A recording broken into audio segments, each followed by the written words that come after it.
The 911 call came from a house that had been empty for 3 years. And what the operator heard was breathing. The house sat at the end of a dead street in rural Montana.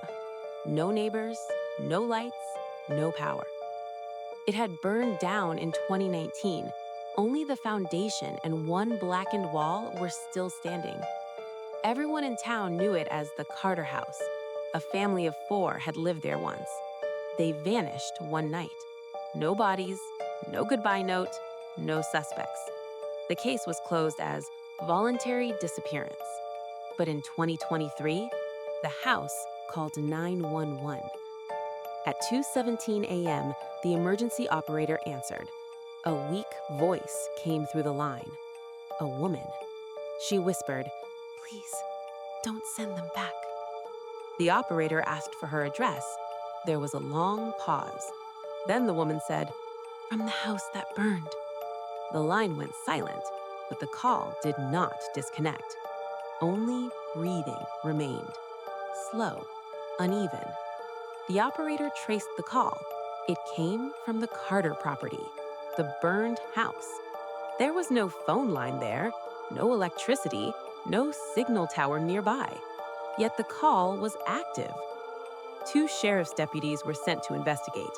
They arrived at 2:34 a.m. Their headlights lit up the remains of the house. Nothing moved. The property was surrounded by police tape from years earlier.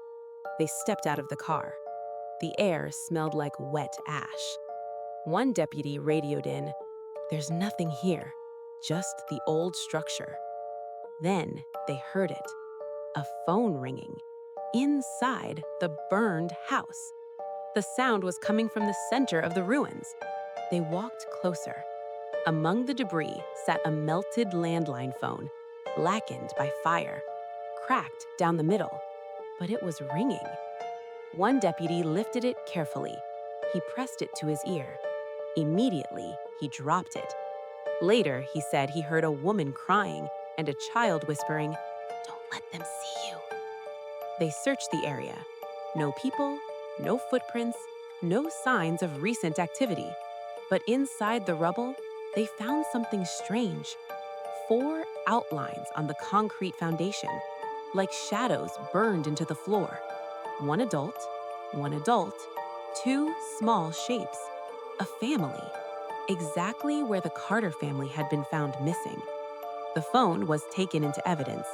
Technicians confirmed something impossible.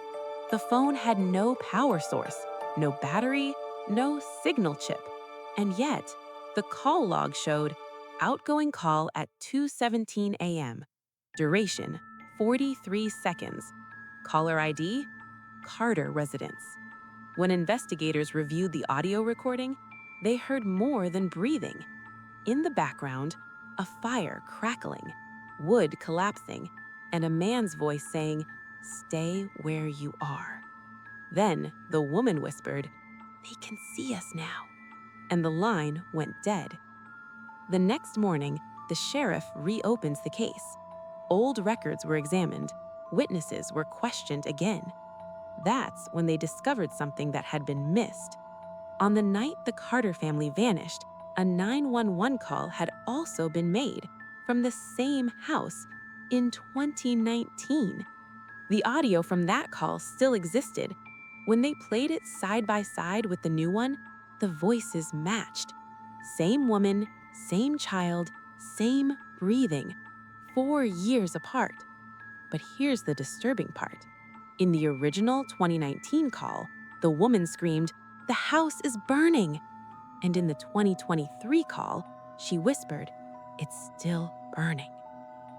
Fire investigators returned to the property. They dug beneath the foundation. 6 feet down, they found bones. 4 human skeletons locked together, holding hands. No burn marks, no bullet wounds, just buried beneath the house that had burned above them. The Carter family, which meant they never escaped. They never left. They were never missing. They were there the whole time. So where did the calls come from? And why did the second call happen 4 years later? The land was tested. No underground cables, no radio interference, no hidden equipment. Yet the call was active. 2 sheriff's deputies were sent to investigate. The phone was stored in an evidence locker. 3 weeks later, it rang again, inside the locker, with no connection to anything. The recording from that call was worse. The woman was screaming, the child was crying, and the man's voice said, "You can't leave the fire." After that, the phone was sealed in a steel container. It has never rung again. But the Carter property was fenced off permanently.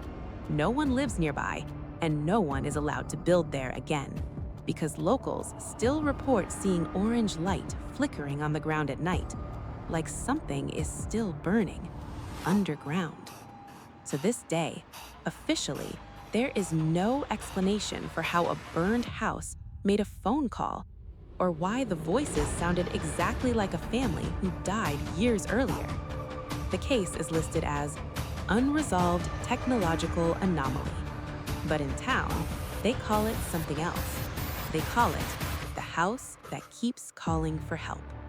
And according to the last recording, whatever is trapped there is still trying to get out.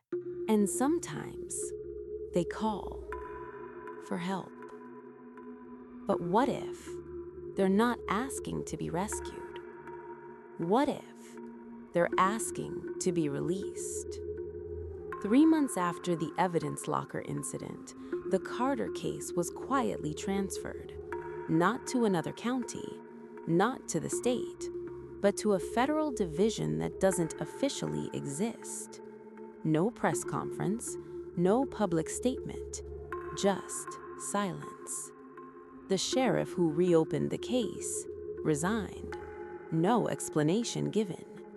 Rachel, the 911 operator, requested a transfer.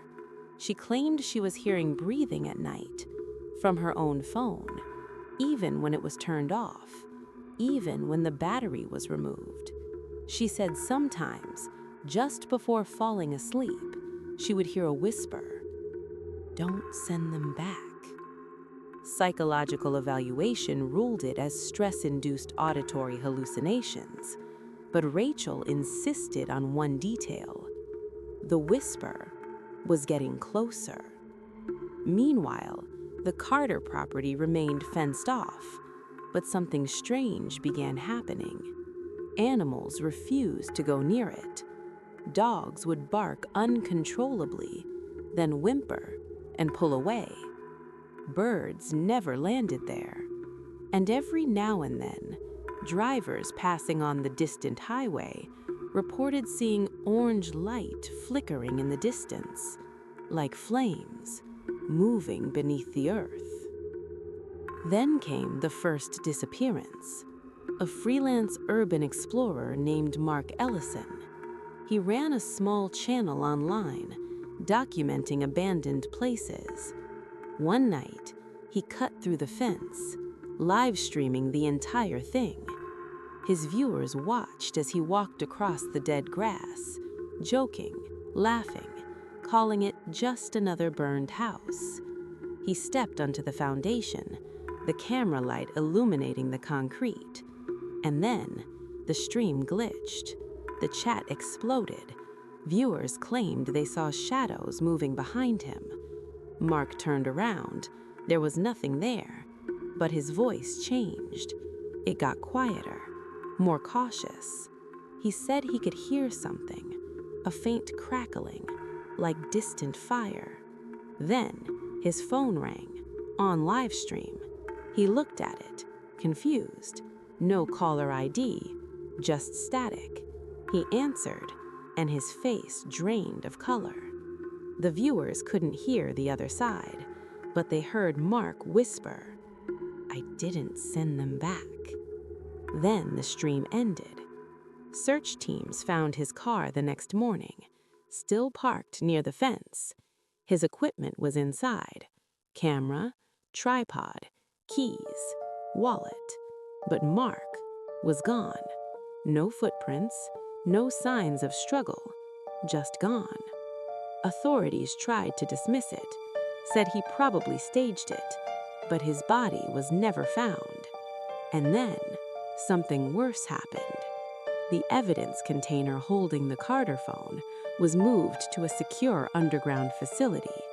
No windows, no signal access, no electronics allowed inside, just reinforced walls and silence.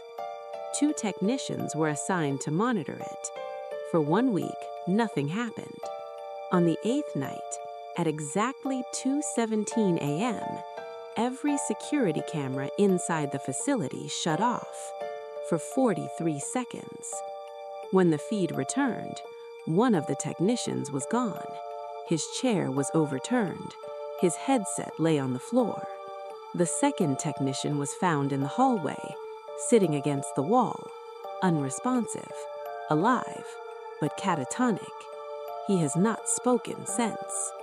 When investigators reviewed the corrupted camera footage frame by frame, they found something chilling.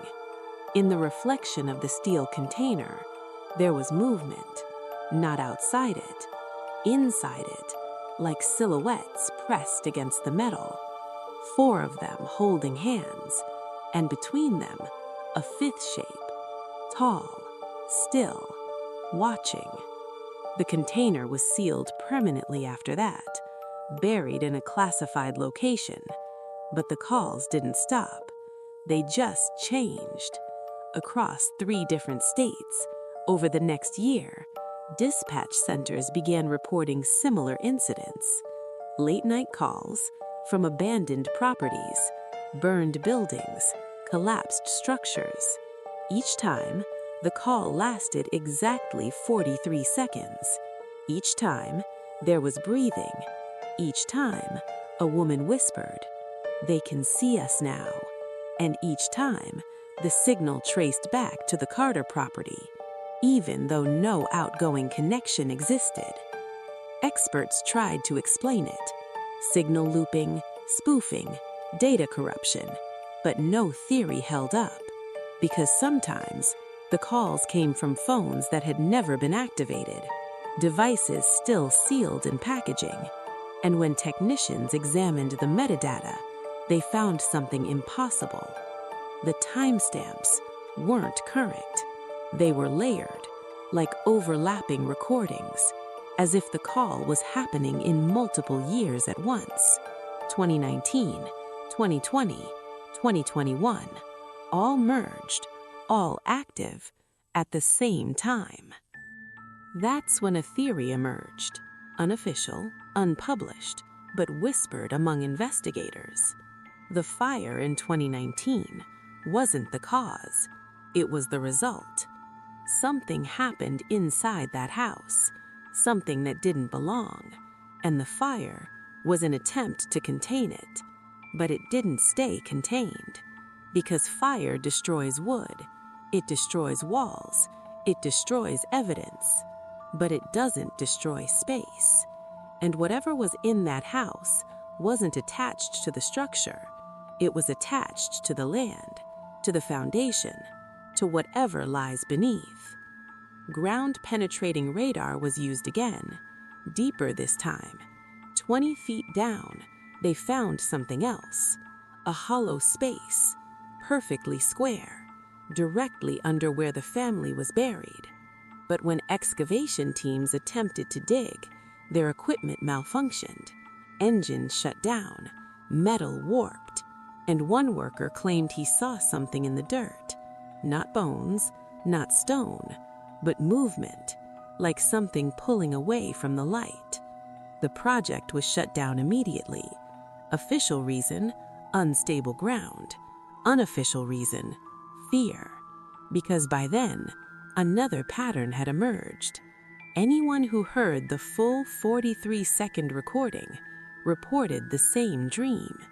They were standing inside the Carter house, before the fire, the walls intact, the lights on, the family at the kitchen table. But the family wasn't eating. They were staring at the listener, at whoever was dreaming. And behind them, in the hallway, there was a man, tall, featureless, his voice calm, saying, "Stay where you are." And when the dreamer tried to move, they couldn't, because the floor beneath them was burning. But there was no heat, no smoke, just endless flame beneath clear air.